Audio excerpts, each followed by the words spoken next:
शिव बाबा याद है ना। ओम शांति। 29 जनवरी 2024 के ईश्वरीय महावाक्य। पहले सुनते हैं मुरली के मुख्य पॉइंट्स। बाबा ने कहा, अभी बाप तुम्हारा ज्ञान रत्नों से श्रृंगार कर रहे हैं, तुम्हें फिर औरों का भी श्रृंगार करना चाहिए, अर्थात मनुष्यों को देवता बनाने की सर्विस करनी चाहिए।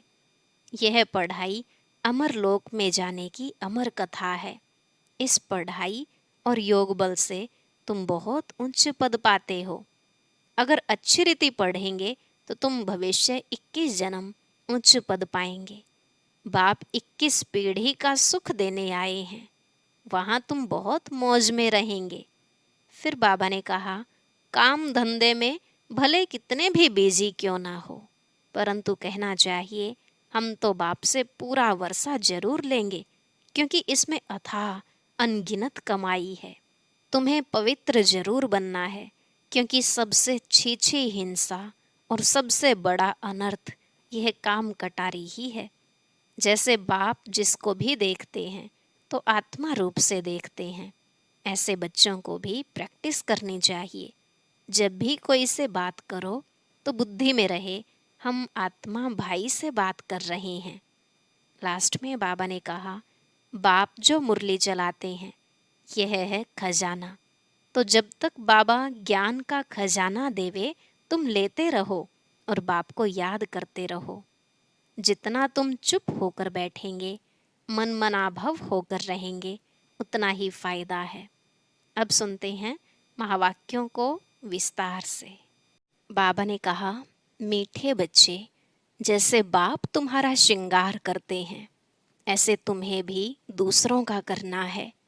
सारा दिन सर्विस करो, जो आए उसे समझाओ, फिक्रात की कोई बात नहीं। प्रश्न, यह नॉलेज कोटों में कोई ही समझते व धारण करते हैं, ऐसा क्यों? उत्तर, क्योंकि तुम सब नई बातें सुनाते हो। तुम कहते हो परमात्मा बिंदी मिसल है, तो सुनकर ही मूंझ जाते हैं। शास्त्रों में तो यह सब बातें सुनी ही नहीं हैं। इतना समय जो भक्ति की है वह खींचती है, इसलिए जल्दी समझते नहीं। कोई कोई फिर ऐसे परवाने भी निकलते हैं जो कहते हैं, बाबा हम तो विश्व का मालिक जरूर बनेंगे, हमें ऐसा बाबा मिला, हम छोड़ कैसे सकते। सब कुछ न्योछावर करने की उछल आ जाती है। गीत, दूर देश के रहने वाले। ओम शांति। मीठे मीठे रूहानी बच्चे अच्छी तरह से जानते हैं कि हम मुसाफिर हैं। यह हमारा देश नहीं है। यह बेहद का नाटक बहुत बड़ा मांडवा है। कितनी बड़ी बड़ी बत्तियां हैं, यह सदैव जलती रहती हैं। आत्मा जानती है हम सब एक्टर्स हैं और नंबरवार अपने पार्ट अनुसार पूरे टाइम पर आते हैं यहाँ पार्ट बजाने। पहले पहले तुम वापस घर जाकर फिर यहाँ आते हो। यह अच्छी तरह से समझने और धारण करने की बात है। नाटक के एक्टर होते हैं, अगर एक दो के ऑक्यूपेशन को न जाने तो उनको क्या कहेंगे। ड्रामा के आदि मध्य अंत को जानने से तुम यह बनते हो, तो यह पढ़ाई सबसे न्यारी हुई। बाप बीज रूप है, नॉलेजफुल है। जैसे वह कॉमन बीज और झाड़ होते हैं, उनको जानते हो ना। पहले पहले छोटे छोटे पत्ते निकलते हैं, फिर बड़े होते होते झाड़ कितना वृद्धि को पाता है, कितना समय लगता है। तुम्हारी बुद्धि में यह ज्ञान है। बाप तो एक ही बार आते हैं। मीठे मीठे बच्चे, यह अनादि अविनाशी ड्रामा है। बाप है स्वर्ग का रचयिता, हेवनली गॉड फादर। हेवन स्थापन करने बाप को आना पड़ता है। गायन भी है, दूर देश का रहने वाला। यह रावण राज्य पराया है। रावण राज्य में राम को आना है। तुम्हारी बुद्धि में ही ज्ञान है, तो बाप समझाते हैं आत्माओं को कि तुम सब मुसाफिर हो, इकट्ठे तो पार्ट बजाने नहीं आएंगे। तुमको मालूम है सबसे पहले होते हैं देवताएं। उस समय और कोई नहीं थे, बहुत थोड़े होते हैं, फिर वृद्धि को पाते हैं। तुम आत्माएं शरीर छोड़ सब वहां आती हो। यह बाप ने ही बुद्धि दी है। तुम आत्माओं को अब नॉलेज मिली है। हम बीज और झाड़ के आदि मध्य अंत को जानते हैं। बीज ऊपर है, नीचे सारा झाड़ फैला हुआ है। अभी झाड़ पूरा ही जड़जड़ी भूत है। तुम बच्चे इस झाड़ के आदि मध्य अंत को जान गए हो। आगे ऋषि मुनियों से पूछते थे कि रचता और रचना के आदि मध्य अंत को जानते हो? तो नेति नेति कह देते थे। जबकि वह भी नहीं जानते तो परंपरा से कैसे हो सकता? यह सब बातें अच्छी तरह से धारण करनी है, भूलना नहीं है। पढ़ाई तो पढ़नी है। पढ़ाई और योग बल से ही तुम पद पाते हो। पवित्र भी जरूर बनना है, सिवाय बाप के और कोई पवित्र बना न सके। विनाशी धन दान करते तो राजाई कुल में अथवा अच्छे कुल में जन्म लेते हैं। तुम बच्चों को बहुत बड़े घर में जन्म मिलता है। नई दुनिया तो बहुत छोटी होती है। सतयुग में देवताओं का जैसे एक गांव है। शुरू में बॉम्बे कितनी छोटी थी, अब देखो कितनी वृद्धि को पाया है। आत्माएं सब अपना पार्ट बजाती हैं, सब मुसाफिर हैं। बाप एक ही बार का मुसाफिर है। हो तुम भी एक ही बार के मुसाफिर। तुम भी एक ही बार आते हो, फिर पुनर्जन्म लेते पार्ट बजाते ही रहते हो। अभी तुम अमर लोक में जाने के लिए अमर कथा सुनते हो, जिससे 21 जन्म उच्च पद पाते हो। 21 पीढ़ी कहते हैं ना, पीढ़ी अर्थात बुढ़ापे तक। फिर दूसरा शरीर आप ही लेंगे। अकाले मृत्यु नहीं होगा, वह है ही अमर लोक। काल का नाम नहीं, अचानक मृत्यु होती नहीं। तुम एक शरीर छोड़ दूसरा लेते हो, दुख की कोई बात नहीं। सर्प को दुख होता होगा क्या, और ही खुशी होती होगी। अभी तुमको आत्मा का ज्ञान मिलता है। आत्मा ही सब कुछ करती है। आत्मा में ही बुद्धि है। शरीर तो बिल्कुल अलग है। उनमें आत्मा न होती तो शरीर चल न सके। कैसे शरीर बनता है, आत्मा कैसे प्रवेश करती है। हर चीज वंडरफुल है। बाप कहते हैं, मीठे मीठे बच्चे, तुम्हारा स्वर्ग है वंडरफुल वर्ल्ड। रावण राज्य में 7 वंडर्स दिखाते हैं। राम राज्य में बाप का एक ही वंडर है, स्वर्ग, जो आधा कल्प कायम रहता है। मनुष्यों ने देखा भी नहीं है तो भी सबके मुख से स्वर्ग नाम जरूर निकलता है। अभी तुम बुद्धि से जानते हो, कोई कोई ने साक्षात्कार भी किया है।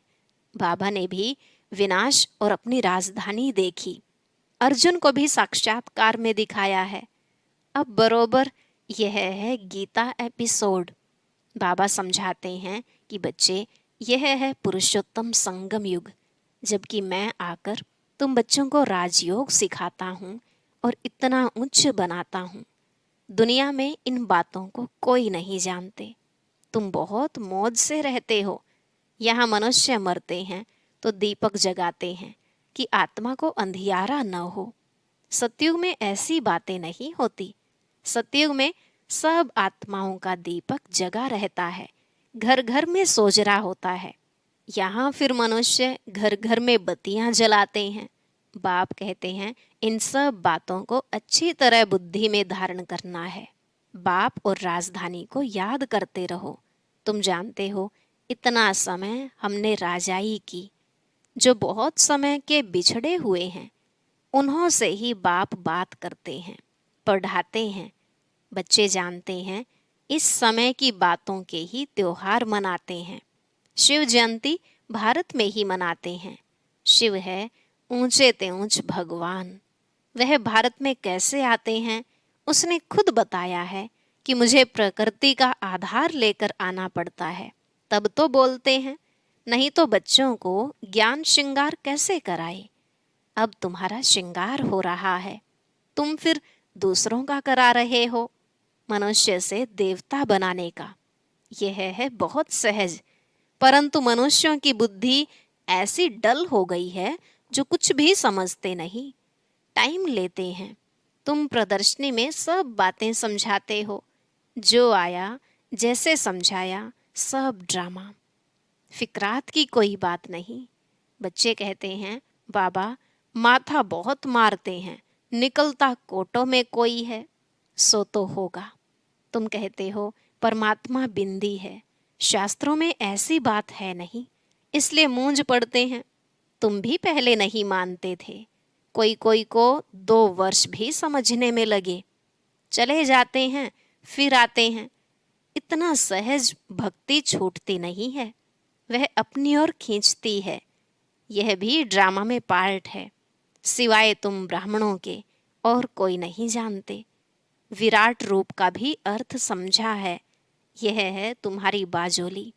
तुम चक्र लगाते हो, इनको विराट नाटक कहा जाता है, इनका भी तुमको ज्ञान है। उन कॉलेजों में तो क्या क्या पढ़ते रहते हैं, यहाँ वह बात नहीं। साइंस वृद्धि को पाती रहती है, उनसे विनाश होना है। अभी भल तुम समझाएंगे, परंतु विरला कोई मिलेगा जो कहेगा यह तो बहुत अच्छी बात है, यह तो रोज समझाना चाहिए।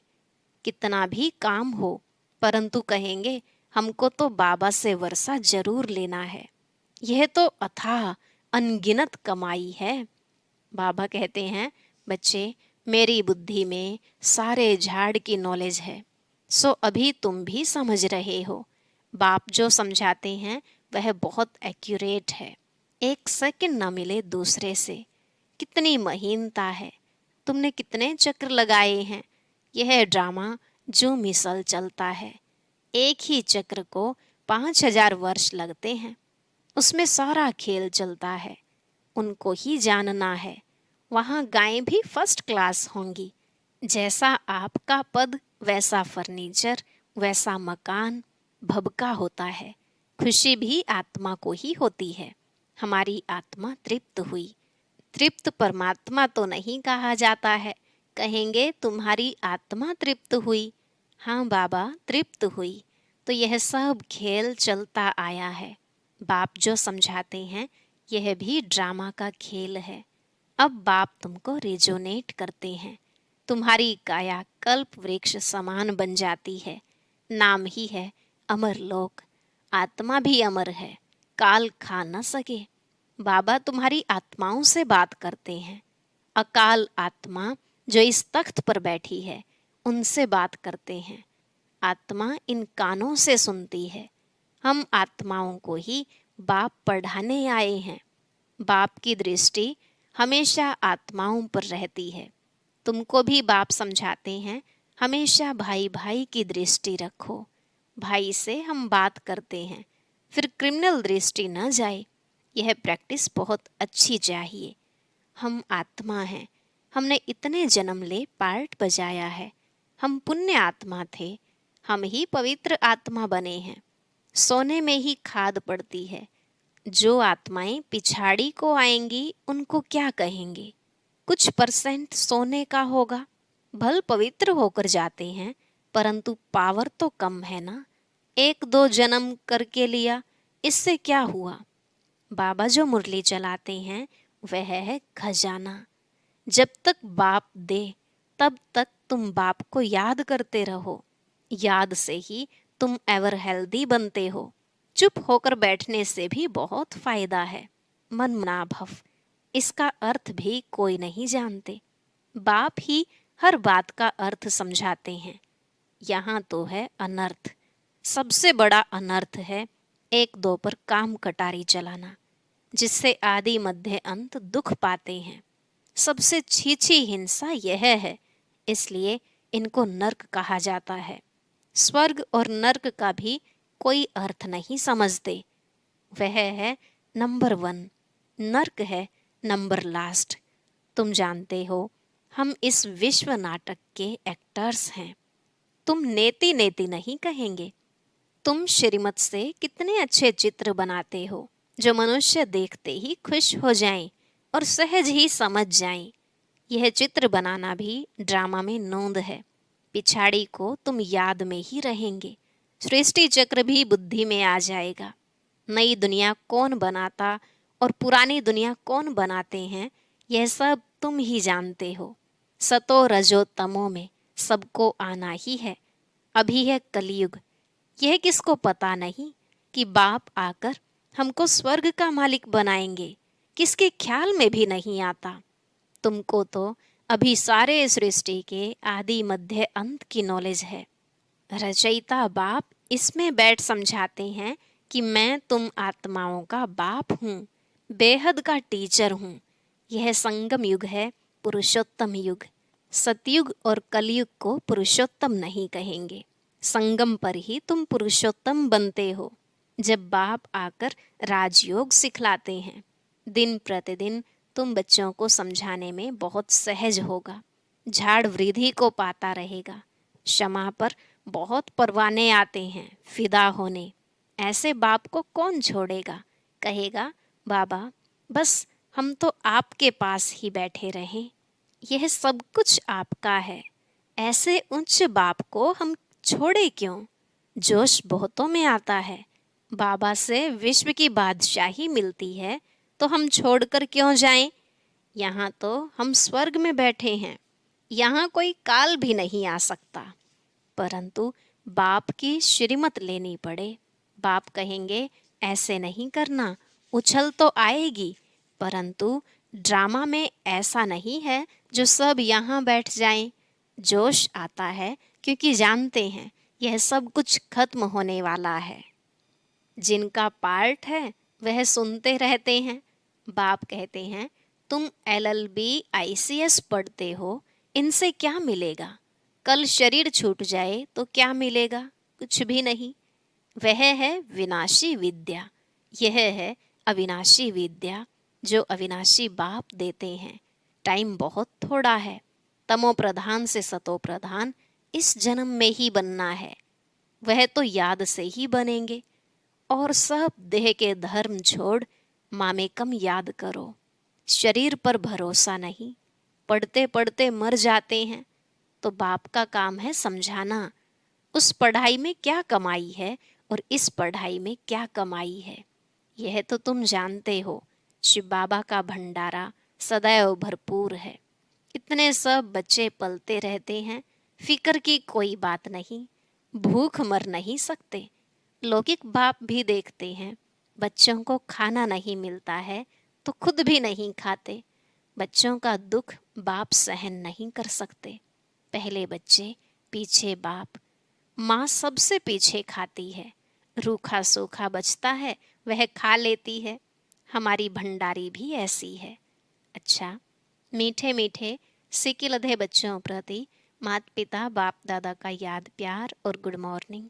रूहानी बाप की रूहानी बच्चों को नमस्ते।